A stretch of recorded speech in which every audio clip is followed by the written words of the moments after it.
मुअज़्ज़ज़ नाज़रीन, ज़ौक़ चैनल के ज़ेर एहतमाम सिलसिला हर्फ़े आरज़ू सुनहरे लोग में शहज़ाद नैयर आपके साथ। शायरी मुआशरे की आवाज़ होती है, साथ ही साथ फ़र्द के दाखिल की आवाज़ भी होती है।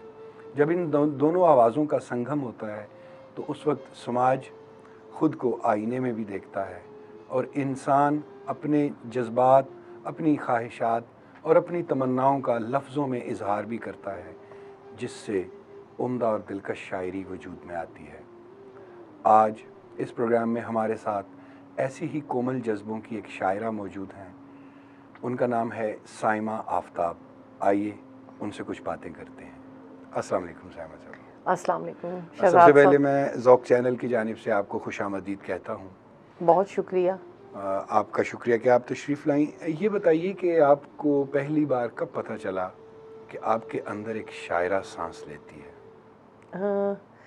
इसका तो तय्युन एज़ सच थोड़ा मैं बैकग्राउंड बताना चाहूँगी। एक्चुअली मेरे वालिद साहब का शेर व शायरी से ताल्लुक़ था और किताबें हैं उनकी, और मुनीर नियाज़ी के दौर के वो शायर हैं। और आफ्ताब अहमद शाह जी साहब। बिल्कुल, उनका शुरू से क्यों घर में गज़ल होते हुए, शेर होते हुए सुनाई देती रही, दिखाई देती रही। मेरे वालिद साहब का इस तरह से तरीक़ाकार था कि जब कोई शेर हो जाता या गज़ल हो जाती या 2-3 अशार, तो वो गुनगुनाते रहते थे पूरे घर में, और वो कागज़ पे लिखकर और फिर सुना रहे हैं, जो आ रहा है, जो फिर रहा है। तो वो एक उस तरह से शायद एक ग्रूमिंग होती गई बचपन से। और तकरीबन आप समझ लीजिए कि मैट्रिक के करीब, यानी 9th और 10th में मैंने ये बाकायदा कोई ना कोई मिसरा कहने की कोशिश शुरू की। इस्लाह भी अब्बू से ही शुरू में लेती रही। फिर कॉलेज में जब मैं गई हूँ कनेड में, तो वहाँ पे फिर मुझे कुछ उसातिज़ा भी इस तरह के मैसर आए, और इंटर कॉलेजिएट मुशायरों का रवाज हुआ करता था। तरह मिसरा पे मुशायरे कहे जाते थे, मतलब उनमें शिरकत होती थी, शेर कहे जाते थे, नज़मों के उन्वान होते थे। तो वो फिर एक तरीके से फिर उस तरह से मैंने उसको अटैम्प्ट करना शुरू किया। पहले तरह मिसरा पे कहे, फिर आहिस्ता आहिस्ता जो है इस तरफ ये बहुत अच्छी बात की आपने। नाज़रीन, बहुत सारे कॉलेजेस और यूनिवर्सिटीज़ में इंटर कॉलेजिएट शायरी के मुकाबले हुआ करते थे, अब भी होते हैं लेकिन अब कम हो गए हैं। ज़रूरत है कि इन मुशायरों को और इन मुकाबलों को और ज़्यादा किया जाए, ताकि साइमा आफ्ताब साहिबा की तरह और भी जो अच्छी शायरात और शायर जो पर्दा इख्फा में रह जाते हैं वो सामने आ सकें। अच्छा, ये बताइए कि वो एक तहरीक मिल जाती है ना आपको, आपके पास अगर एक पहले से एक आपको आपके अंदर एक मौजूद है ये आंसर कि आप शेर कह सकते हैं। जी बिल्कुल। तो वो आपके सामने एक ऐसे आ जाती है कि जी क्यों ना ये करके देखा जाए, और एक वो मश्क भी हो जाती है, एक रवां हो जाती है तबीयत उस तरफ। बिल्कुल ऐसे। अच्छा, वालिद साहब की जो शेरी तबीयत थी उसने आपके शायराना मिजाज को किस हद तक मुतासर किया? यानी उन्हीं के रंग में शायरी करने की कोशिश की या नहीं? नहीं, मेरे वालिद साहब के और मेरे अशार जिन भी उनके दोस्तों ने या जो लोग भी उन दोनों का मुतालिया रखते हैं, वो ये ज़रूर कहते हैं कि उनकी शेरी फ़ज़ा बिल्कुल आपसे जो है वो अलग है।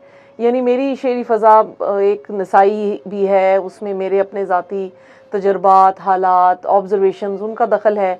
उनकी शायरी में मज़ाहमत बहुत ज़्यादा थी, और वो उस तरह की थी। वो सियासी पस मंज़र भी उनकी शायरी में झलकते थे, उनके वक्त के हालात। फिर वो मेरे वालिद चूँकि ढाका में भी ज़ेर तालीम रहे कुछ साल, कोई 4-5 साल, तो फिर जब ढाका फॉल हुआ और वो सारी एक उसकी जो सारा एक तासुफ़ और एक उदासी है वो उनकी शायरी में मौजूद है। और ये वो उस दौर के, मुझे लगता है तमाम लिखने वालों ने कहीं ना कहीं वो लॉस जो है वो उसको राइट डाउन किया है, उसको पेन डाउन किया है। बहुत बड़ा हमारी कौमी ज़िंदगी में और मिली ज़िंदगी में एक बहुत बड़ा झटका था ये सुकूत ढाका जो हुआ। तो शोरा और उदबा के यहाँ उसके बहुत सारे मज़ाहिर मिलने, बल्कि फ़िक्शन में मसूद मुफ्ती साहिब वो भी ब्यूरोक्रेसी ही से थे और उन्होंने बड़ा भरपूर इजहार किया। इसी तरह अहमद नदीम कासमी साहिब ने, जब हमारे बहुत सारे कैदी जंग में चले गए नाजरीन, तो 25 अल्फाज पर मुश्तमिल ख़त लिखा जा सकता था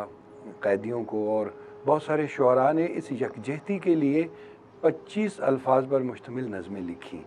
इसका ये मतलब है कि शायर कौम के हर दुख दर्द में साथ होता है। अच्छा, आपकी शायरी में हमें दाखिली जज्बात, निसाई एहसासात और एक तरह की वो एक कोमलता मिलती है जिसमें कोई बुलंद आहंग मज़ाहमत वगैरह नहीं जी है। बिल्कुल ऐसे क्या ही वजह है। हो सकती है इसकी? आप आम जिंदगी में, आम रवैये में भी ऐसी ही नरम मिजाज और इस तरह हैं? जी, कोशिश तो यही होती है, ज़ाहिर है कि आपकी शख्सियत का परतो ही होती है शायरी, जो कहीं न कहीं वो ज़ाहिर है झलकता है आपके शेरों से भी।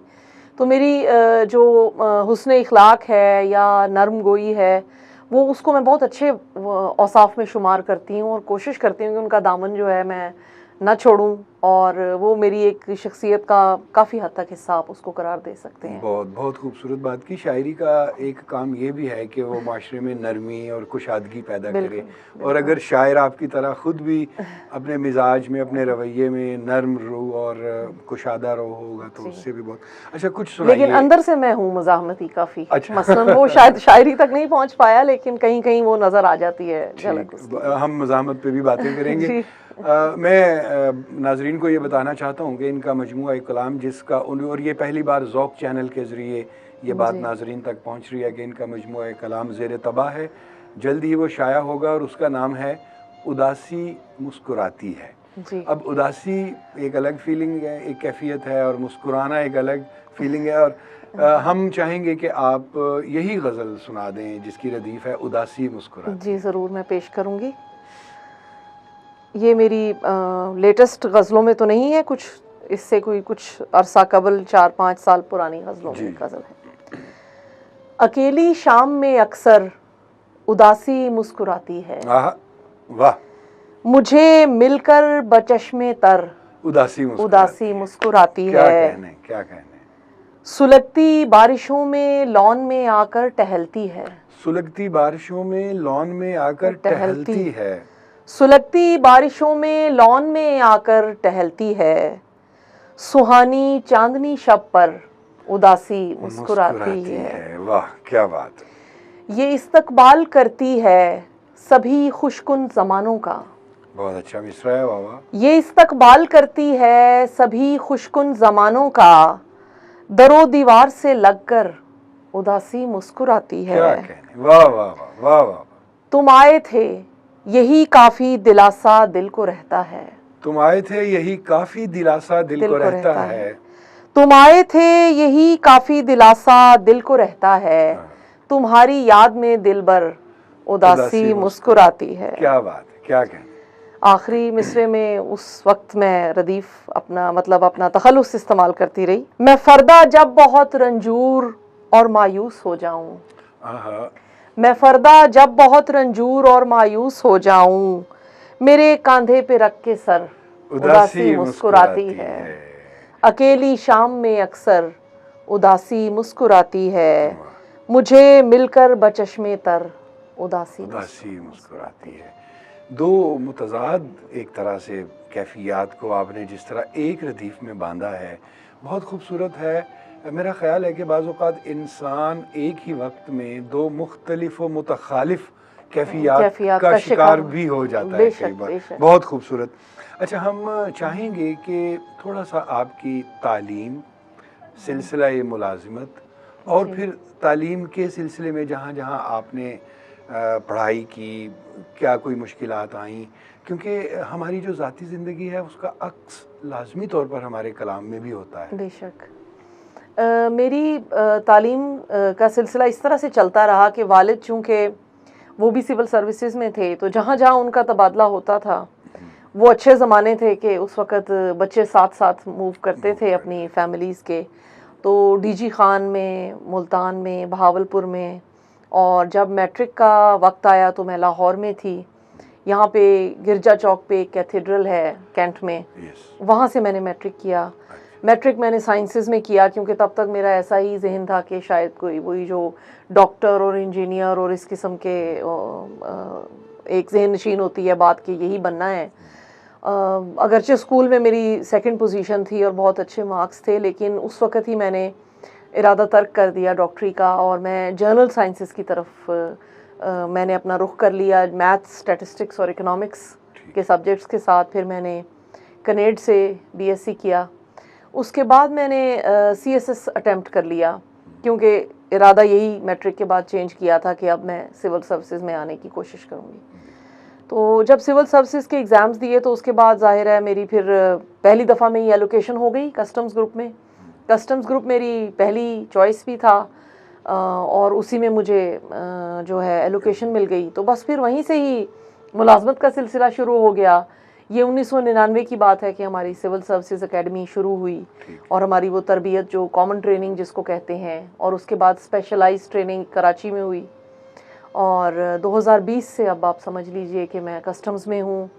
यहीं पर तरक्की हुई, यहीं पर मुख्तलिफ़ जगहों पर मुलाजमत की, हैदराबाद में की है, लाहौर में की है, कुछ अरसे मतलब फैसलाबाद में भी की है। अब दोबारा से मैं फैसलाबाद में तैनात हूँ। वहाँ पे मैं अब बतौर कलेक्टर जो है वो काम कर रही हूँ कस्टम्स में। तो अब इंशाल्लाह इस तरह ही है कि चल रहा है। अब कस्टम का महकमा इस लिहाज से अच्छा रहा कि वहाँ पे ख़वातीन शुरू से मौजूद थी। मैडम परवीन शाकिर भी जो हैं वो हमारे सीनियर्स में थी। अगरचे मेरे ज्वाइन करने से पहले उनका ट्रैजिक एक्सीडेंट में इंतकाल हो चुका था, लेकिन यह है कि एक रिवायत थी ख़वातीन के होने की। तो इस वजह से महकमे में बड़ी एक अच्छा जो है ना हमें आगाज़ मिला और एक अच्छी सर्विस हमने वहाँ पे की। बहुत शुक्रिया, आपने बड़ी तफसील से अपनी तालीम फिर अपनी मुलाजमत उसका ज़िक्र किया, बहुत अच्छा लगा।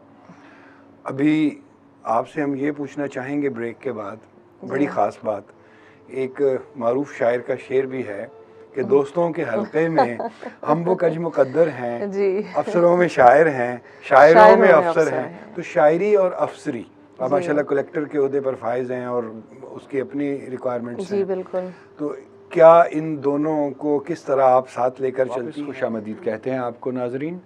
हम ब्रेक पर जाने से पहले ये बात कर रहे थे कि एक अफसर और एक शायर एक ही बंदे के अंदर अगर रह रहे हों तो क्या क्या सूरतें पैदा होती हैं। उसमें किसी वक्त आदमी दफ्तर में किसी बहुत ही मुश्किल काम में फंसा होता है और अचानक गज़ल नाजिल होना शुरू हो जाती है, तो वो क्या करता है? इस सवाल का जवाब लेते हैं हम साइमा आफ्ताब साहिबा से। हाँ जी, वाकई ये काफ़ी आपने जो बात कही ये एग्जैक्टली होता है। और अक्सर लोग पूछते हैं कि ये कैसे अलग किया जा सकता है और ये वो। तो मुझे ये लगता है कि एक इंसान के अंदर से चीज़ों को ये नहीं हो सकता कि हम कंपार्टमेंटलाइज कर दें, वो नहीं हो पाता। और वाकई ऐसा होता है कि कई दफ़ा दफ्तर की एक खप अलग मची हुई है और एक कोई उस्ताद आन पड़ी है और उसके दरमियान में जो है वो मिसरा जो है आपको आके कह रहा है कि अब जी मुझे कहीं मेरा कुछ करें। तो फिर वो उस वजह से काफी इंटरेस्टिंग सूरत हाल भी पैदा होती है। मिसरा कहता है कि सडेल भी देखो। बिल्कुल, हमारा भी कुछ कीजिए, हम पे ध्यान दीजिए। तो फिर पहले इस तरह करती रही मैं कि झटक दिया उसको और काम में लगे। लेकिन फिर जब बाकी शोरा से कुछ सोबत हुई और उनसे कुछ डिस्कस किया कि इस तरह का मसला है, तो उन्होंने कहा कि जी मिसरा तो फौरी तौर पे आपने अटेंड करना है उसको, कि वो झटपट लिख लेना, कहीं निकल ना जाए। जी, वो फिर वो उसका ये फायदा होता है कि जिस कदर उस वक्त नजूल हो रहा है, हाँ, जैसे आपने कहा, जी, उतना उसको कम से कम एक पिन डाउन कर लिया जाए उस चीज को, और उसके बाद उसके ऊपर वापस आप आ सकते हैं जब भी थोड़ी सी आपको आप रिलैक्स ऐसा हो जाए, ऐसा पॉसिबल है। लेकिन ये है कि जाहिर है नौकरी के अपने तकाजे हैं और वो कई दफ़ा एक उसमें सिचुएशन आ जाती है कि जिसमें एक तरफ टेंशन वो शायरी की आपको थोड़ी है कि कोई मिसरा है या शेर से रिलेटेड कोई बात है, या आपका जी चाह रहा है शायरी पढ़ने पर और आपको पढ़नी फाइलें पढ़ रही हैं, इस तरह भी हो जाता है। लेकिन ये है कि आहिस्ता आहिस्ता मुझे लगता है कि ये फिर आप इसके साथ थोड़ा यूज्ड टू हो जाते हैं। और मैं ये ज़ाती तौर पे फील करती हूँ कि जो लोग अपना पैशन फॉलो नहीं करते ज़िंदगी में और सिर्फ नौकरी करते रहते हैं, वो ज़्यादा अपनी ज़िंदगी से मुतमईन लोग नहीं रहते। और अगर आप अपने पैशन को भी साथ साथ फॉलो करें और उसको भी वक्त दें, और उससे मुझे ये लगता है कि आपकी नौकरी पे भी अच्छे असरात मुरतब होते हैं, आप वहाँ भी एफिशिएंटली काम करते हैं, आपका वर्क एनवायरनमेंट बेहतर रहता है और आपको ये एक सेंस ऑफ अचीवमेंट जो है वो एक जिस तरह से नौकरी के अलावा भी आपके पास मौजूद रहती है। क्या खूबसूरत बात की आपने कि अंदर की आवाज़ को भी सुनना चाहिए और हमारी जो भी तख्लीकी सलाहियत है, जिसकी तरफ हमारा तबई रुझान है, नौकरी के साथ साथ ये जो हमारे मुआशी मामलात हैं, इनके साथ साथ हमें कहीं अपने दिल के मामलात और अंदर के मामलात को भी चलाते रहना चाहिए। ये बहुत ज़रूरी है। नौकरी से तो एक न एक दिन हमने रिटायर भी होना होता है। और दूसरा कि वो तमाम आपका अरसा जो आप नौकरी में, क्योंकि हमें ये समझा जाता है या समझाया जाता है कि जब नौकरी का वक्त है या नौकरी जब आप जिस दौर में कर रहे हैं वो अपनी जिंदगी का बेहतरीन दौर होता है जिसमें कि आप सारा टाइम अपनी नौकरी को देते हैं, उसमें कुछ और करना गैर संजीदगी लेकर आएगा, या ऐसा अफसरों को नॉर्मली इस तरह से थोड़ा ग्रूम किया जाता है कि जी ये ऑफिसर लाइक नहीं है या ये एक गैर संजीदा है एक्टिविटी जिसको आप कर रहे हैं। लेकिन मुझे ये लगता है कि जो लोग बहुत ज़्यादा इस तरह से डिकोरम और इस चीज़ों को दिल पे ले लेते हैं वो नाखुश भी रहते हैं थ्रू आउट फिर अपनी मुलाजमत में और अपनी जिंदगी और उनमें एक मसनूइयत भी आ जाती है। बिल्कुल, और वो एक डिस्ग्रंटलमेंट और एक वो जो एक कमी है वो जगह जगह पे दफ्तर में भी रिफ्लेक्ट होती है। और बहुत खूबसूरत बात की खास तौर पे ये कि जब आप शेर की और लफ्ज़ की और सुर की और रंग के आगोश में और मैयत में रहेंगे तो उसके अच्छे असरात आपकी नौकरी पर भी पड़ेंगे, क्योंकि आपके आसाब जो हैं वो कुछ वक्त के लिए तनाव से आज़ाद होकर उसमें वो भी, और वही मसनूइयत का लबाता कभी तो उतार अपने आप को भी पहचानना चाहिए, अपने अंदर के इंसान को सामने लाना है। बहुत खूबसूरत बात की। मैं ये जानना चाह रहा था कि जब आपने घर से शायरी का आगाज़ किया तो आपके वालिद गिरामी की तरफ से हौसला अफजाई भी हुई, वो ख़ुद भी बहुत नग़्ज़ गो शायर थे। जब शादी हुई और आप अगले घर गईं तो उस वक्त आपकी शायरी को किस निगाह से देखा? मेरी एक्चुअली आपने वो तो बहुत अच्छी बात की कि मेरे वालिद ने बहुत इनकरेज किया मुझे, लेकिन मेरी वालदा कोई शायरों के इतने हक में नहीं थी। अरे अच्छा। हाँ जी, तो वो थोड़ी सी ज़रा वो डिस्टर्ब हुई जब उन्हें पता लगा ना कि ये भी शेरी जो वो है शायरों के इसलिए हक में नहीं कि उनके हस्बैंड शायर थे। वो उनको जब लगा कि ये इसी रास्ते पे ये रवाना है तो वो काफ़ी ज़रा थोड़ी सी हुई। लेकिन उनको ये तसल्ली रही कि मेरे मार्क्स थ्रू आउट अच्छे आते रहे और पोजीशनें ठीक रही, तो उनको ये था कि चलो फिर साथ साथ तुम इसको कंटिन्यू करो। तो शादी जब हुई तो मैं मेरे हस्बैंड को इल्म में था उनके कि मैं शायरी करती हूँ और मैंने करती रही उस तरह से। लेकिन शायरी के ये शादी के बाद जिस तरह से आपके नौकरी भी मेरी तकरीबन उसी दौर में शुरू हुई जिस दौर में शायरी हुई मेरी, तो वो अचानक से दोनों मसरूफियात की ऐसी मेरे ऊपर एक वो आप समझ लें कि वो दबाव पड़ा दोनों तरफ से कि जाहिर है फिर नई नई शादी, फिर उसके बाद बेटी अल्लाह ताला ने मुझे दी, फिर कुछ सालों बाद बेटा पैदा हुआ, तो वो मैं कुछ अरसे के लिए वाकई फिर शायरी पे उस तरह से फोकस नहीं कर पाई। अगरचे कोई ये मैं नहीं कहूँगी कि कोई डिस्करेजमेंट थी या उसको कोई ऐसा उसकी हौसला अफजाई नहीं की जा रही थी, लेकिन समहाउ उन मसरूफियात में उलझ के खुद ही मैं उस तरफ से थोड़ा सा मेरा जो है ना आप समझ लें कि मैं फोकस नहीं कर पाई। लेकिन ये है कि पिछले 6-7 साल से मैंने दोबारा फिर उस सारी चीज़ को रिवाइव करना शुरू किया, क्योंकि मेरे अंदर एक ख़ास किस्म की ना वो एक आप समझ लें कि एक थोड़ी सी फ्रस्ट्रेशन सी बिल्ड होने लग जाती है, और थोड़ी सी उस तरह से मुझे ये होता था कि जब एक मिसरा कहने की लगन मुझ में है या उसकी एक ख्वाहिश है तो उसको कोई इस तरह से इग्नोर भी मुसलसल किए जाना जो है अच्छी वो भी अच्छी, वो फिर आपकी जान को आ जाता है। बिल्कुल आ जाता है। और फिर जब वो जान को आना शुरू हुए तो फिर मैंने दोबारा लिखना शुरू किया। तो इससे पहले अपने हस्बैंड से कोई बात की कि जी मैं इस तरह शायरी तो आपको पता है मैं करती हूँ, तो मैं दोबारा से शायरी करना चाहती हूँ, आपका इस बाबत क्या ख्याल है? नहीं, मैंने उनका ख्याल पूछा नहीं उनसे, और उन्होंने भी कोई ऐसा उससे इख्तलाफ राय जो है नहीं की। जिस तरह फिर चीज़ चलती गई वो उस तरह से मैं पहले शायरी लिख कर, पहले भी यही मेरा तरीकाकार था, फिर दोबारा भी यही था कि लिख कर रख दी है, किसी को सुनानी नहीं, कोई बहुत क्लोज है किसी ने फरमाइश कर दी तो सुना दी।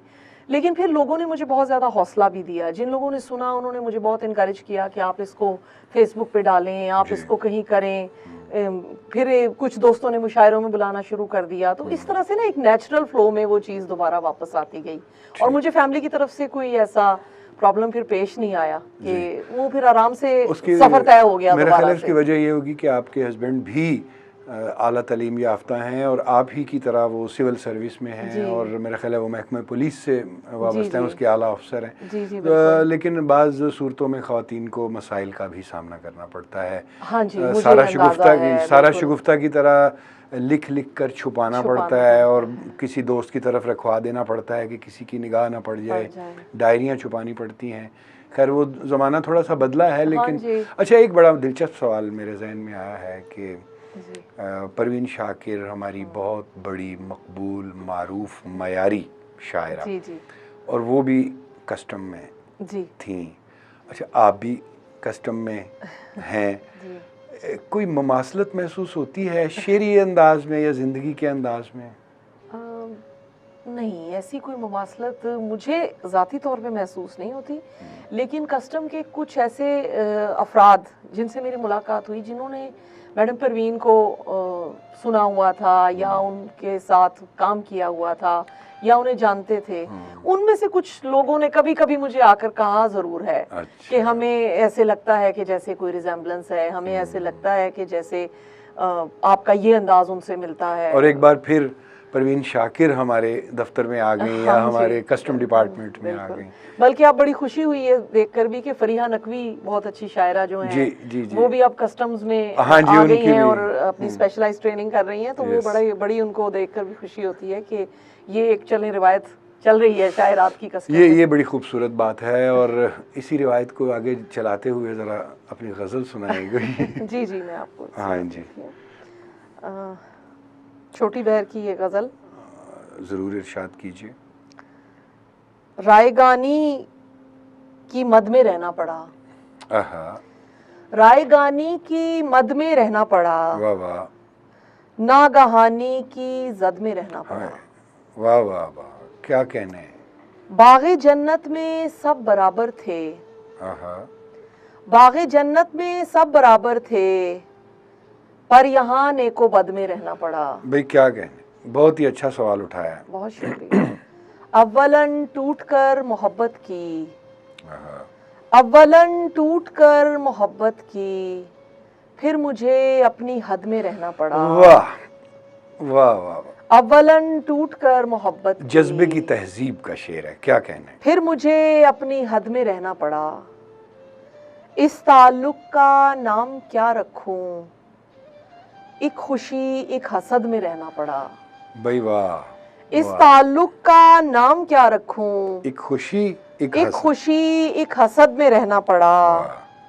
हाय ये फिक्र कायनाती फिक्र, हाय ये फिक्र कायनाती फिक्र, और इसे खालो खद में रहना पड़ा। भाई क्या बात है, बहुत बड़ा शेर कहा आपने, बहुत बड़ा शेर कहा। हाय ये फिक्र कायनाती फिक्र, भाई वाह, और इसे खालो खद में रहना पड़ा। वाह, बाग़े जन्नत में सब बराबर थे, पर यहाँ नेको बद में रहना पड़ा। भाई क्या कहने। बहुत शुक्रिया। यानी फ़लसफ़े की आमेज़श भी है, जज्बे की सदाकत भी है, लहजे की तल्लाकत भी है, और एक बेसाख्तापन और एक मासूमियत है। मुझे बहुत पसंद आई ये गज़ल, और पहले भी इससे ये गज़ल बड़ी दिल को लगती है जब भी सुनते हैं। नाज़रीन, उम्मीद है आपको ये कलाम और ये बातें पसंद आई होंगी।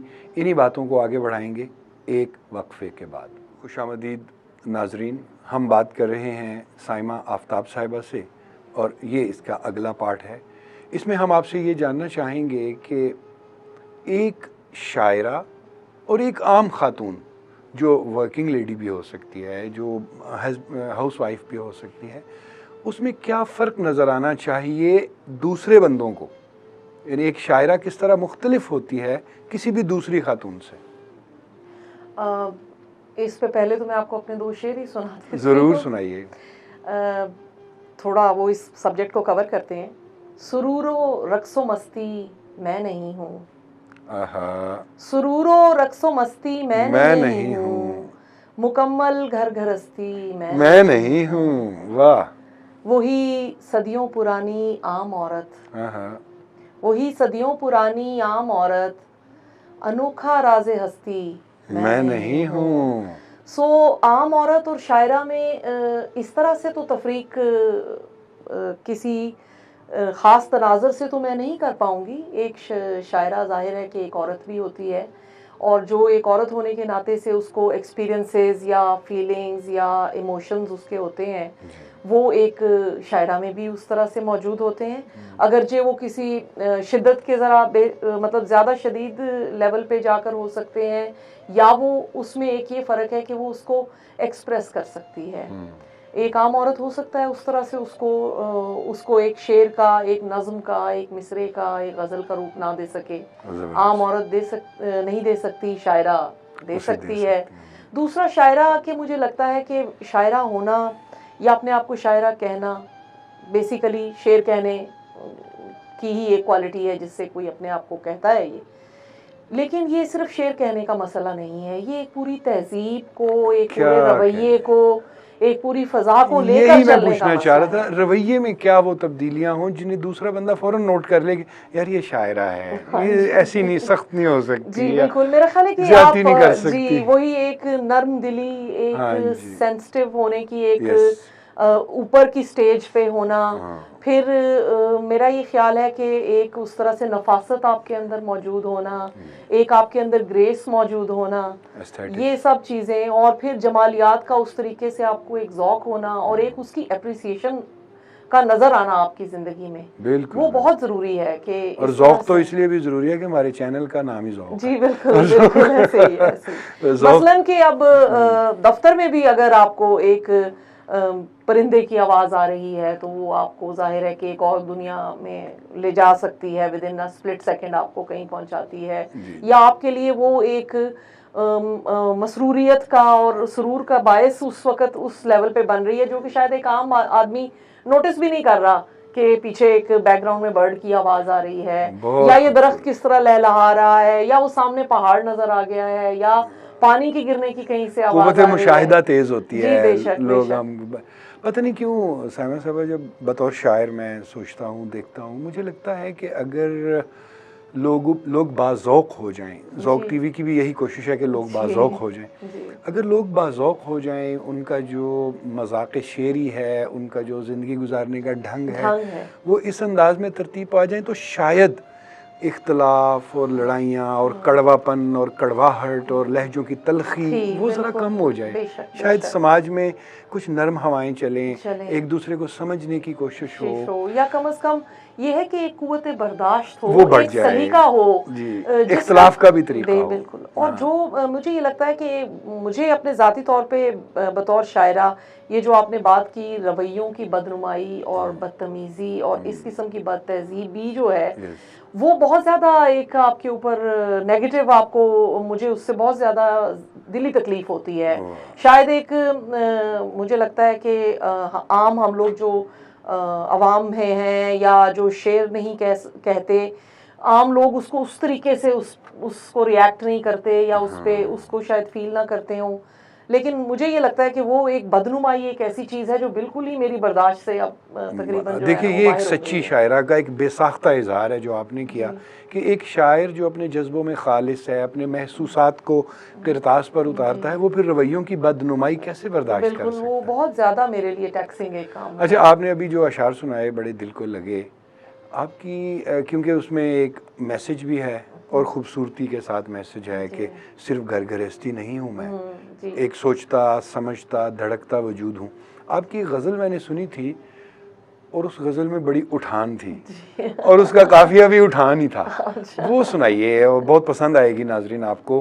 जी उसमें मैसेज भी यही है जिसके ऊपर हम बात कर रहे हैं, और फिर उसके अशार भी नहायत ही दिलचस्प और बड़े ही खूबसूरत हैं। मैं आपको सुना देती हूँ, वो जी, थोड़ी सी ज़रा आप समझ लीजिए कि वो उसके फेमिनिज्म को भी छूती हुई थोड़ी जी, सी एक औरत की आवाज़ जिसको आप कहते क्यों नहीं हैं जी, औरत की वो है। आवाज़ बहुत अहम और मुकद्दम है। और ये मेरे ज़िंदगी में जितने मैंने तजर्बात किए हैं और जिस तरह से मैंने मुशाहिदात किए हैं उसको मैंने थोड़ा बहुत कलम बंद करने की कोशिश की जी, है। इरशाद। काट देते हो दरमियान से तुम, आहा, काट देते हो दरमियान से तुम, खुश नहीं मेरी दास्तान से तुम, अरे वाह, क्या बात है। काट देते हो दरमियान से तुम, खुश नहीं मेरी दास्तान से बात तुम, नहीं कही गई, बात नहीं, मतलब बात सुननी चाहिए। सुभान अल्लाह, फिर अता कीजिए ये मतलब। काट देते हो दरमियान से तुम, वाह, खुश नहीं मेरी दास्तान से तुम, आहा, औरतें देखने की चीज हैं क्या, आहा, इनको सुनते नहीं हो ध्यान से तुम, भाई वाह, वाह, क्या पैगाम है। औरतें देखने की चीज हैं क्या, आहा, इनको सुनते नहीं हो ध्यान से तुम, है जहन्नुम मेरे ताक़ुब में, है जहन्नुम मेरे ताक़ुब में, जन्नतों में रहोगे शान से तुम। भाई वाह, बड़ा बड़ा इशारा किया है आपने, और वो इशारा पहुंचा भी है। क्या कहना है? कमतरी दे खुदा का वस्फ नहीं, वाह, कमतरी दे खुदा का वस्फ नहीं, झूठ करते हो इस बयान से तुम, भाई वाह, है बराबर का हक हमारा भी, वाह, है बराबर का हक हमारा भी, मत धकेलो हमें मकान से तुम, भाई वाह, साफ लिखा हुआ है चेहरे पर, हाँ, साफ लिखा हुआ है चेहरे पर, डर रहे हो मेरी उठान से तुम। आय हाय, वाह वाह वाह, साफ डर रहे लिखा हुआ है चेहरे पर, भाई, वाह। डर रहे हो मेरी उठान से तुम। हर खता मुझ पे थोपने वाले, हर खता मुझ पे थोपने वाले, खुद ही निकले थे आसमान से तुम। वाह भाई वाह, बहुत शुक्रिया। क्या कहने। जब आपने कहा ना हर खता मुझ पे थोपने वाले, तो मेरी तरफ देखा आपने। नाजरीन, औरत की आवाज़ जो इस समाज का निस्फ वजूद होते हुए भी कई जगहों पर निगाहों से ओझल रहती है, उसकी सलाहियतें, उसके ख्वाब और ज़िंदगी में उसकी ख्वाहिशात कहीं समाज के किनारों पर धकेल दिए जाते हैं। साइमा आफ्ताब साहिबा और उन जैसी कई शायरात ने औरत की आवाज़ को बहुत खूबसूरती के साथ कलमबंद किया है। एक थी परवीन शाकिर, वो भी कस्टम्स में, और एक हैं साइमा आफ्ताब, ये भी कस्टम्स में। एक ही आवाज़, कुछ और बातें फेमिनिज़म के हवाले से अगले पार्ट में। आज के प्रोग्राम में हम साइमा आफ्ताब साहिबा से बात कर रहे हैं, जो न सिर्फ आला सरकारी ऑफिसर हैं बल्कि बहुत हसास जज्बों की शायरा भी हैं। साइमा आफ्ताब साहिबा से हम न सिर्फ उनकी शायरी पर बल्कि ओवरऑल शायरी पर और समाज पर भी गुफ्तगू कर रहे हैं। अब मैं आपसे ये जानना चाहूँगा कि फेमिनिज़म की तहरीक का बड़ा गलगला है, उसे निसाइयत कहें, तानीसियत कहें। औरत के जो बयानिए हैं अब वो लाइमलाइट में आ रहे हैं, फोर फ्रंट पे आ रहे हैं। सदियों से जो इसकी आवाज़ को दबाया गया, आपने भी अभी कहा कि सिर्फ औरत देखने की चीज़ नहीं है भाई, इसको सुनो भी। मुझे याद पड़ता है कि अमृता प्रीतम ने एक बार इमरोज़ से पूछा था कि क्या तुमने कभी कोई सोचती हुई औरत पेंट की है या सिर्फ उसके जिस्मानी खदोखाली पेंट किए हैं। तो बहुत ही खूबसूरत अशार आपने सुनाए हमें। ये बताइए कि फेमिनिज़म की आवाज़ में कितनी सैनिटी है और कितना इसे ख़ुद को तवाज़ुन और एतदाल में लाने की ज़रूरत है। फेमिनिज़म की तहरीक या जिस तरह से भी वो प्रोग्रेस करती रही पिछले कुछ सदियों में और कुछ दिहाइयों में, ये तो बहुत एक तय बात है, तयशुदा बात है कि ज़रूरत है औरतों की आवाज़ को भी सुने जाने की और उनको भी उस तरह से हुकूक के बारे में बात करने की। फेमिनिज़म के हुकूक, जिस तरह के एक हिलरी क्लिंटन की एक लाइन है कि जो इंसानी हकूक़ हैं वही निसाई हकूक़ हैं या ख़वातीन के हकूक़ हैं जो जिनकी हम बात करते हैं। तो उसमें यकीनन ये बात जो एतदाल वाली आपने कही और तवाज़ुन वाली बात कही कि किसी भी चीज़ को इस कदर एक्सट्रीम पर ले जाना कि वो नाकाबिले कबूल हो जाए ज़्यादातर सेगमेंट्स ऑफ सोसाइटी के लिए, तो वो कोई इतनी मुनासिब बात नहीं है।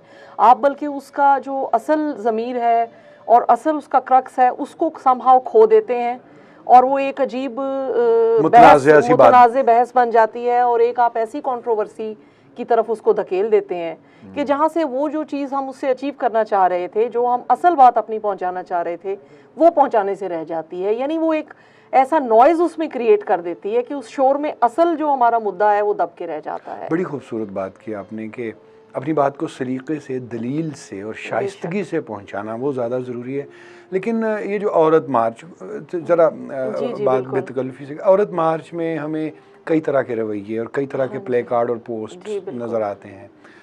क्या आपको लगता है कि ये जो इस नहज तक पहुँचे हैं हालात, वो सदियों की घुटन और नाइंसाफ़ी और इम्तियाज़ी सलूक, इसके बायस ये मामलात यहाँ इतने इस अंदाज में खुल के सामने आ रहे हैं? जी देखिए, जहाँ तक आप इम्तियाज़ी सलूक और ये एक बात कर रहे हैं कि एक घुटन और एक हकूक़ को सल्ब करने का एक जो रवैया था हमारे माशरे का अमूमी, या एक पूरी दुनिया में एक जिस तरह से औरतों ने अपनी स्पेस दोबारा गेन की है, तो वो ये एक हकीकतें तो थीं, माशरती लेवल पे भी थीं, घरों के लेवल पे भी थीं, कि उस तरह से बात नहीं हो पाती थी, उस तरह से जो है उनको नहीं उनकी ख्वाहिशात को या उनके जो भी ज़िंदगी में एम्बिशंस हैं या जो भी उनकी नज़रियात हैं उनको कोई भी अहमियत दिए जाना ज़रूरी है, क्योंकि ये बुनियादी इंसानी हकूक़ में वही बात आ जाती है कि ये बात शामिल है। ये जो कुछ अरसे में मुझे ये महसूस हुआ है कि हम बतौर कौम भी एक इंतहा पसंदी की तरफ, एक एक्सट्रीमिज़म की तरफ चूंकि हमारा रुझान है, तो हमारे जो औरत मार्च के प्लेकार्ड्स हैं वो भी एक अजीब सी एक्सट्रीमिज़म की तरफ भी उनमें से बाज़ इशारा करते हुए दिखाई देते हैं। और हम मामलात में खामखा जज्बाती, ओवर इमोशनल और उसको ओवर एक्सट्रीम तक मतलब एक एक्सट्रीम तक पहुंचा देते हैं, एक उसमें ऐसी इंतहा पसंदी का एलिमेंट ऐड कर देते हैं जो कि मुझे लगता है कि अगर हमने कोई अपनी बात भी करनी है तो उसको फर्मली और उसको शाइस्तगी से कहने के हज़ारहा तरीके मौजूद हैं और उन पे फोकस करना चाहिए कि इन बातों के मुतल्लिक कुछ मटेरियली हो, प्रैक्टिकली कोई चीज़ उसमें इम्प्लीमेंट हो, बजाय इसके कि हम वहाँ पे वेग ऐसे नारे लगाएं कि जो एक ख़ास तबके को ऑफेंड कर दें। ये इस बात से कतई नज़र है कि वो ख़ास तबका किस किस्म का है, हो सकता है कि उसकी तरफ से भी शिद्दत पसंदी का मसला हो, उनको कोई इनसिक्योरिटी के अपने मसाइल हैं। सो ये एक टग ऑफ वॉर तो है between two I should say stream of thoughts कि जी एक उस तरह से है जो पुराने निज़ाम को राइज रखना चाहती हैं और एक वो सोच है कि जो चाहती है कि जी इसमें इंसानों को बराबर के हकूक़ मिलने चाहिए और उस सिलसिले में वो अपनी आवाज़ उठा रहे हैं। तो आवाज़ उठाना बहुत अच्छी बात है, लेकिन मेरा ये ख्याल है कि आवाज़ उठाने के साथ साथ ये ज़रूर इंश्योर करें कि आपकी दुरुस्त आवाज़ और दुरुस्त मुद्दा जो है वो कन्वे हो रहा हो, सिर्फ शोर मचाना मकसद ना हो। मेरा ख्याल है एक बड़े ही जिम्मेदार शहरी और फ़र्द के तौर पे आपने बात किया कि इत्दाल और तवाज़ुन के साथ अपने दुरुस्त और जायज़ मौज़ूआत को, मामलात को, मसाइल को सामने लाएं, लेकिन उसे इस तरह का नारा ना बना लें कि ये पूरी जद्दोजहद ही मुतनाज़ बन जाए और उसके सिलसिले में अमली इक़दाम उठाने वाले भी जो हैं वो भी पीछे हट के देख रहे हों कि अब ये तमाशा जो है क्या रुख लेगा। यस, और अब हम इस सूरत में क्या फैसला करें। अच्छा, एक सवाल बड़ा दिलचस्प मेरे जहन में आया, ये जो आराइश ज़ेबाइश, मेकअप, जेवरात, क्या किसी भी सूरत में औरत को समाज में अपना फ़ाल किरदार अदा करने से रोकते हैं? मेरा नहीं ख्याल कि इनको मतलब रोकना तो मुझे नहीं लगता कि आराइश व ज़ेबाइश से या इस किस्म की किसी भी मतलब आप जेवरात ले लें या मेकअप ले लें या बनना ठन्ना, कपड़े, जूते, ये चीज़ें रोकते तो नहीं हैं, लेकिन उसमें भी मैं वो यही कहूँगी कि एतदाल बहुत ज़रूरी है कि उसको there is a very fine line between carrying yourself with grace और using that same thing for any other kind of attention seeking. मेरा सवाल इस तरह था कि जैसे एक स्पोर्ट्स वुमन है, वो स्विमिंग कर रही है, वो बैडमिंटन खेल रही है, वो एथलेटिक्स में आ रही है, जाहिर है वो ना तो उस टाइम पे आराइशो ज़ेबाइश और ज़ेवरात भी नहीं। या एक मज़दूर औरत है, वो फैक्ट्री में काम करती है, पेंसिलें बनाने की एक फैक्ट्री है, उसमें 100 ख़वातीन काम कर रही हैं, तो वो तो उनके लिए तो वर्क प्लेस के ऊपर इस तरह का नहीं है, लेकिन ऑफिस वर्क के लिए तो ये है। लेकिन फिर कुछ खुद इख्तियारी के तौर पे भी चीज़ों को नॉर्मलाइज कर लेते हैं और कह लीजिए कि आराइश व ज़ेबाइश या बहुत ज़्यादा ज़ेवरात से ख़ुद को आज़ाद करके एक ज़्यादा कह लीजिए अपनी मूवमेंट को आसान बना लेते हैं। बिल्कुल बिल्कुल, मुझे ये लगता है कि आपको ना हमारे समहाउ सोसाइटी में everybody is so conscious about the gender of even a male and a female कि वो एक हमारे सबकॉन्शियस में एक बात घुसा दी गई है कि एक फीमेल है तो फिर उसके साथ ये है कि वो एवरीबडी इज़ कॉन्शियस, और फिर मेल है तो उससे भी हर कोई एक मतलब उस तरह से उसके बारे में ना ओवर सेंसिटिविटी और ओवर कॉन्शियसनेस है, यानी कि इससे फिर काफ़ी हद तक आपको ना एक मौशरती दबाव का सामना होता है कि अब आपने ये पहन लिया है तो उससे क्या होगा, और अगर वो नहीं पहना है तो वो मुनासिब नहीं समझा जाएगा। जबकि मर्दों के ऐसे कोई मसाइल नहीं है। हाँ जी, उनको कोई प्रॉब्लम नहीं है, ऐसे ही है। कुछ सुनाइए। जो आपकी शायरी की ख़ास बात यह है कि उसमें पैगाम भी होता है और शेरी खूबसूरती भी होती है। पैगाम पे भी फोकस करें तो चीज़ें मिलती हैं, और अगर शेरी खूबसूरती से लुत्फ़अंदोज़ हों तो भी आदमी लुत्फ़अंदोज़ हो सकता है। बहुत शुक्रिया। एक गज़ल तो मैं ज़रा थोड़ी जो मेरी ज़्यादा एक्सप्रेसिव थी टुवर्ड्स फेमिनिज़म वो तो मैं सुना चुकी हूँ। हाँ जी। एक और मैं कुछ आपको अशार सुनाती हूँ, अंडरटोन जिनकी ज़ाहिर है थोड़ी सी उस तरह से है। हर सदा थक के लौट आई मेरी, हर सदा थक के लौट आई मेरी, हर सदा थक के लौट आई मेरी, कोई सुनता नहीं दुहाई। ओहो वाह वाह, क्या बरजस्ता है। बहुत शुक्रिया। बाद में मुंह के बल गिरी हूँ मैं, आहा, बाद में मुंह के बल गिरी हूँ मैं, पहले आवाज डगमगाई मेरी। वाह भाई, क्या नफसियाती नुक्ता बयान किया बहुत है, शुक्रिया। क्या कहने, वाह वाह। वस्ले खाना खराब ये मत छीन, आहा, वस्ले खाना खराब ये मत छीन, गम है एक उम्र की कमाई मेरी। वाह वाह। फिर किसी ने दिखाई करके मुझे, आहा, फिर किसी ने दिखाई करके मुझे, फिर मोहब्बत समझ में आई मेरी। वाह वाह। जिस कदर देख सुन के लगती है, आहा, जिस कदर देख सुन के लगती है, उतनी आसान नहीं रसाई मेरी। वाह वाह। मैं बचाती हूँ जिसको खिफ़्फ़त से, मैं बचाती हूँ जिसको खिफ़्फ़त से, करने लगता है वो बुराई मेरी। वाह वाह वाह, यही और- रवैया चल रहा है जी, क्या और कहने, वाह मक्ता वाह। मक्ता अर्ज़ है। आ लगा मुझको आखिरी पत्थर, आहा, आ लगा मुझको आखिरी पत्थर, अब मुकम्मल है पारसाई मेरी। वाह वाह, फिर अता कीजिए, बहुत आ बड़ा लगा मुझको आखिरी पत्थर, मजमून। आहा, अब मुकम्मल है पारसाई मेरी। भाई क्या कहें। बहुत शुक्रिया। अब मुकम्मल है पारसाई पारसाई मेरी। हमने साइमा आफ्ताब साहिबा से बातें की, फेमिनिज़म की बातें की, समाज में औरतों के किरदार की बातें की। समाजी इख्तियार से मशरूत है मुआशी इख्तियार। अगर औरत मुआशी हुकूक ख़ुद कमाए, उसके अंदर इतनी सलाहियत हो, तो शायद उसके समाज में इख्तियार में बेपनाह इजाफ़ा हो।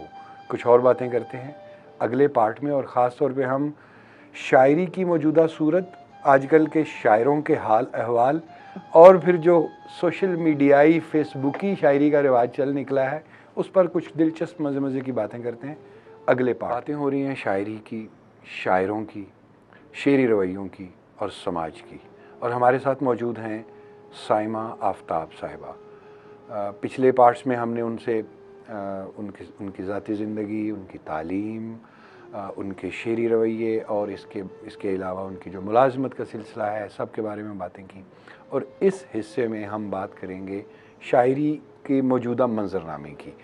तो ये बताइए कि इस वक्त जो हमें सोशल मीडिया पर एक भरमार, एक यलगार नज़र आती है, जिसमें कई तरह की शायरी हमें मिलती है, वो सतही और एकहरी शायरी भी नज़र आती है, और गहरी और पुरमानी और मानी खेज़ शायरी भी नज़र आती है। क्या समझती हैं कि शायरी का मुस्तकबिल क्या है, किस तरफ को जा रही है आज की शायरी? आज की शायरी जो है, मेरा ये ख़्याल है कि उसने अगर कहीं जाना है तो उसको आज के मसाइल के साथ जुड़ना पड़ेगा। ठीक। और बहुत से शोरा कर रहे हैं इस सिलसिले में कोशिश, और एक शऊरी उस तरफ जो है उनकी जुस्तजू है कि उसको आज के मसाइल से जोड़ा जाए शायरी को। वो शायरी तो ज़ाहिर है कि अपनी जगह बना पाएगी, वो इस असर की गवाह भी होगी और उस ज़िंदा भी रहेगी आगे। फेसबुक पे तो ज़ाहिर है खरे खोटे का फ़र्क निकालना बहुत ही मुश्किल अमर है, और जो इल्ज़ामात की फिर बुछाड़ भी दोनों तरफ से होती है, वो एक अजीब सी कंट्रोवर्सी को जन्म देती है। मेरा ये ख्याल है कि जो संजीदा लोग हैं और वो शेर जिनका बुनियादी मसला है, उसके अलावा उनकी ज़िंदगी में और एजेंडा नहीं है कोई, तो वो ही है कि वो इस असरी शायरी को, आजकल की शायरी के मुस्तकबिल के असल अमीन हैं, और वो उसको आगे लेकर जा सकते हैं। और मेरा ये ख्याल है कि वो लोग अगर अपने खुलूस नीयत से और उससे जुड़े रहें तो इंशाल्लाह शायरी का मुस्तकबिल आगे भी चलेगा। और गज़ल जो है, मुझे लगता है कि ये आगे बरकरार रहेगी, नज़म चलती रहेगी। इस तरह से उर्दू शायरी का ज़रूर सफ़र जारी रहेगा, अगरचे उसकी वो बदल जाएगी थोड़ी थोड़ी अशकाल। जिस तरह से पुरानी शायरी थी जिसमें मुश्किल गोई को बहुत दिया जाता था दर्जा, आजकल उस तरह से नहीं है, अब सहूलत से कहने का रुझान है। तो मेरा ख्याल है कि ये अच्छा है, क्योंकि जिस तरह से हमारी नस्ल उर्दू से दूर हुई है, उनको वापस लाने के लिए भी बहुत ज़रूरी है कि अगर मुश्किल गोई को अब भी हम अपना पैराया बनाएंगे इजहार का, तो वो उनके लिए मज़ीद दूरी और एक जो डिस्कनेक्ट है उसका बायस बनेंगी। अंग्रेज़ी अल्फाज की आमेज़िश को कैसा समझती हैं? अंग्रेज़ी अल्फाज की आमेज़िश के बारे में वैसे ज़ाती तौर पे मेरा अपना ख़्याल ये है कि अगर उसके लिए उर्दू का लफ्ज़ मौजूद है तो उसकी बिला वजह इस्तेमाल की ज़रूरत नहीं है। ठीक, अता कीजिए कुछ अभी तो मैं जिसमें आपको अंग्रेजी का बेशक लफ्ज़ हो।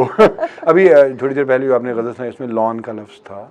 हाँ जी, लॉन था। और अब मैं आपको एक गज़ल सुनाती हूँ जिसका मिजाज तो ज़रा दुखी है, लेकिन उसमें इंग्लिश का एक आध लफ्ज़ है। जी, होना चाहिए। अबस वजूद का दुख, तंगिए हयात का दुख। आहा, अबस वजूद का दुख, तंगिए हयात का दुख, के दिल ने पाला हुआ है हर एक ज़ात का दुख। भाई क्या बात है, वाह वाह वाह वाह। तलाशे जन्नतो दोज़ख में रायगां इंसान, आहा, तलाशे जन्नतो दोज़ख में रायगां इंसान, ज़मी पे रोज़ मनाता है कायनात का दुख। भाई क्या कहने, क्या कहने, वाह वाह। कई झमेलों में उलझी सी बदमज़ा चाय, आहा, कई झमेलों में उलझी सी बदमज़ा चाय, उदास मेज़ पे दफ्तर के कागजात का दुख। भाई क्या कहने, ये है जिसका आप कह रहे थे जदीद ज़माने जी, की शायर, वाह वाह वाह वाह। कई झमेलों में उलझी सी बदमज़ा चाय, उदास मेज़ पे दफ्तर के कागजात का दुख। वाह, गए दिनों का कोई ख्वाब दफन है शायद, आहा, कि अब भी आंख से रिश्ता है बाकियात का दुख। वाह क्या अच्छा काफिया है, वाह वाह। बहुत शुक्रिया। मैं आल से हूँ शहे करबला की सो मुझको, आहा, मैं आल से हूँ शहे करबला की सो मुझको, चनाब से भी मिला है वही फुरात का दुख। वाह वाह वाह वाह, मकामियत, क्या कहने, सुभान अल्लाह बहुत सुभान शुक्रिया। अल्लाह, वाह वाह। न जाने साहिबे कुन किस तरह निभाता है, आहा, न जाने साहिबे कुन किस तरह निभाता है, ये दस्तरस की सहूलत ये मुमकिनात का दुख। आहा, ये दस्तरस की सहूलत ये मुमकिनात का दुख। किस खूबसूरती से बहर को आपने बरता है, बड़ी सफाई और सलीक़े से, बहुत लुत्फ़ आया। नाज़रीन, आपने भी इस गज़ल से ज़रूर लुत्फ़ कशीद किया होगा। शायरी यही तो करती है, हमें हमारा आईना दिखाती है। शायरी के आईने में समाज ख़ुद को भी देख सकता है, फ़र्द ख़ुद को देख सकता है, और शायरी दरअसल हमारे जज्बों की तहज़ीब के ज़रिए समाज को ज़्यादा खूबसूरत बनाने का अमल भी करती है। ये बताइए, शायरी की इतनी बातें हो गई, शायरी की आज के समाज को ज़रूरत है, और वो क्या ज़रूरत है और क्यों ज़रूरत है, इस पर भी हम बात करते हैं। गुज़रे हुओं में से और मौजूदगा में से, यानी रफ्तगा में और मौजूदगा में, बताइए कि वो कौन से शोरा हैं जिन्हें पढ़कर आपको लगता है कि भाई वाह, मज़ा आ गया?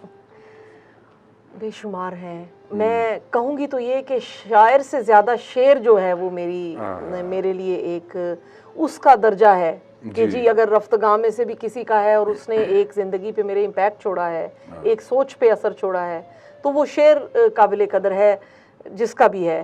और मौजूदगान में भी मेरी कोशिश होती है कि शेर का पीछा करूं, न कि शायर का। जी बिल्कुल, ऐसी मेरी एक उसके जबकि मौजूदगा में कुछ ऐसी भी हैं जो सिर्फ शायर का पीछा करते हैं। जी बिल्कुल ऐसा है, ये फिर अपने अपने नज़रिए की बात है जी। लेकिन मैं ये ज़रूर कहूँगी कि मीर का सलीका और जो उनकी शाइस्तगी और जो नफासत मैंने बयान की पाई है उनके यहाँ, जाहिर है वो अभी तक इट इज़ अमेजिंग। जो क्राफ्ट है और जो नाजुकी को से बांधा हुआ है उन्होंने अपने ख्यालात को, वो है फिर जाहिर है गालिब। ये वो नाम है जिनके बगैर आप आगे का सफ़र नहीं तय कर सकते, ये बात एक तयशुदा है। फिर मोमिन को, दाग को जितना मैंने पढ़ा, मेरे लिए मुझे वो बहुत अच्छे लगे। इसके अलावा साहिर लुधियानवी हैं, फिर जॉन एलिया को आप समझ लीजिए, मुझे उनकी भी, उन्होंने जिस तरह गज़ल को एक सहूलत से कहने की और वो पूरी एक तहरीक, यानी गज़ल का मिजाज बदल गया मैं कहूँगी जॉन के बाद। मुनीर नियाज़ी, फैज़ हैं, नासिर काज़मी हैं, मजीद अमजद हैं, और इस तरह और अब के शायरों में आप समझ लें कि बहुत से हैं। और वही बात के शेर पहले है, शायर बाद में है। लेकिन बतौर शायर अगर किसी को मैं कहूँ, शाहीन अब्बास साहब बहुत, जुल्फ़िकार आदिल साहब ने बहुत मुझे मुतासिर किया। आप आप भी हैं, मतलब बेशुमार आप मैं कहूँगी लोग हैं। शनावर इसहाक साहब की शायरी बहुत खूबसूरत है, कबीर अतर साहब की शायरी मुझे बहुत पसंद है। इसी तरह जो है आरिफ इमाम साहब अपने एक रंग में बड़ी बड़ी सरमस्ती है उनके कलाम बिल्कुल। तो हर एक का अपना एक जो फ्लेवर और टेस्ट है, और शायरात में भी कुछ शायरात बहुत अच्छी हैं। सीमा नकवी मुझे अच्छी लगती हैं, फिर इसी तरह नई शायरात में कुछ बहुत अच्छा कहती हैं। तो वो मतलब मैं आप समझ लें कि हर एक के ही आप मुझे मदाह समझ लेकिन कमाल आपने बात ये की कि उमैर नजमी का लहजा बड़ा खूबसूरत मुझे लगता है नई शायरों में। इसी तरह कि शायर चलिए शायर के पास तो कई तरह का कलाम होता है, दरमियाना भी होता है, बहुत उम्दा भी होता है, ज़रा हल्का भी होता है, इस रंग का भी होता है, उस रंग का भी होता है, रुमानवी है, एहतजाजी है, मज़ाहमती है, मनक़बत के रंग में कई तरह का कलाम होता है। लेकिन जिस शेर में चाशनी हो बस उस शेर का पीछा करो। जी बिल्कुल। और ये बड़ी खूबसूरत बात की आपने। तो कुछ चाशनी वाला हमें अता करे, वैसे भी हमारी गुफ्तगू करीबुल इख्तिताम है। अच्छा, मैं आपको एक थोड़ी ज़रा लाइट मूड की गज़ल सुना देती हूँ, जिसको आप अगर रोमानवी में करना चाहें कैटेगराइज तो आप कर लीजिएगा। आ जाता है खुद पास, बुलाना नहीं पड़ता। आ जाता है खुद पास, आ जाता है खुद पास, बुलाना नहीं पड़ता। मिलने के लिए हाथ बढ़ाना नहीं पड़ता। वाह क्या बात, खुशकिस्मत हैं आप। कुछ ऐसी सहूलत से मकीन दिल में हुआ वो, कुछ ऐसी सहूलत से मकीन दिल में हुआ वो, मुझको भी मेरी ज़ात से जाना नहीं पड़ता। वाह वाह। ये ख़ास रियायत है कि अब देश में अपने, ये ख़ास रियायत है कि अब देश में अपने, गम मुफ्त में मिलता है कमाना नहीं पड़ता। अरे वाह वाह। इस शहर से उस शहर तलक सीधी सड़क है, इस शहर से उस शहर तलक सीधी सड़क है, फिलहाल तो रास्ते में ज़माना नहीं पड़ता। वाह भाई क्या कहने।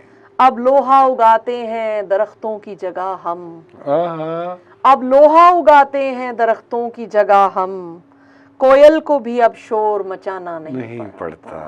वाह वाह। ये जो बेमुहाबा तामीरात और तरक्की की झैल में हम सब्ज़े से महरूम हो रहे। देखिए नाजरीन, शायर कितनी हसास आवाज़ है वो होता है, और वो ज़माने की नब्ज़ पे हाथ रखता है और हमें कहता है ये देखो यहाँ तुम गलत जा रहे हो, ये जिस समत को जा रहे हो वहाँ बाग फूल परिंदे तितलियाँ जुगनू नहीं हैं, बल्कि वीरानियाँ हैं और तपिश है और सख्त ज़मीन है। माहौलियाती ख़ूबसूरती और माहौलियात को इस तरह की चीज़ों से पाक रखना और रखने का शऊर बेदार करना भी शायरी का एक वजीफ़ा है। इतनी आसान नहीं है शायरी। हमने बातें की साइमा साहिबा से इस पार्ट में, और अगले पार्ट में हम एक दो और अच्छी बातें करने जा रहे हैं। हमारे साथ रहिए।